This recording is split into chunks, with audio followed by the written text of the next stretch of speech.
Chapter 3, Objective 6, Examine the Oppression of Vulnerable Populations.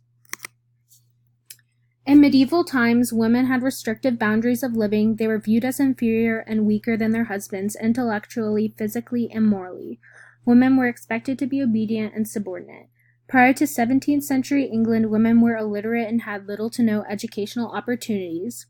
Moving into the colonial era, some women had small occupations such as domestic servants, spinners, small retailers, and housewives.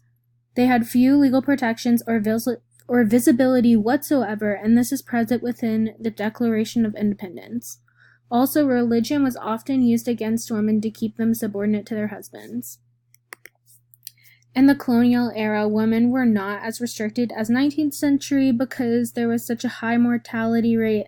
Therefore, they had to step up and take on more traditionally male roles.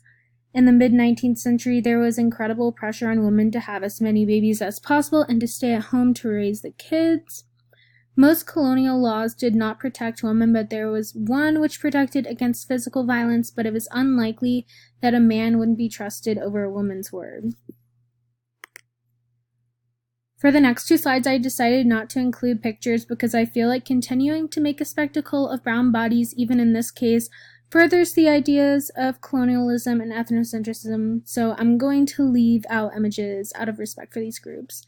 So, in medieval society, most white people had no contact with people of any other race. 15th century Columbus made first contact with Native Americans and eventually murdered thousands of them through war and disease. He forced Native Americans to be feudal serfs and also attempted to convert them to Christianity. Native Americans resisted these attacks but eventually failed. Slavery has existed since Roman times. Slaves were forced into the New World to work on the tobacco and sugar trade. Slaves were considered property, but to the government were 3/5 of a person. This all led to civil war.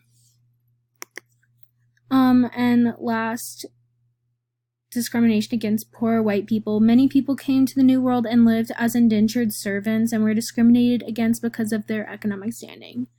That's all. Thank you for listening to my presentation.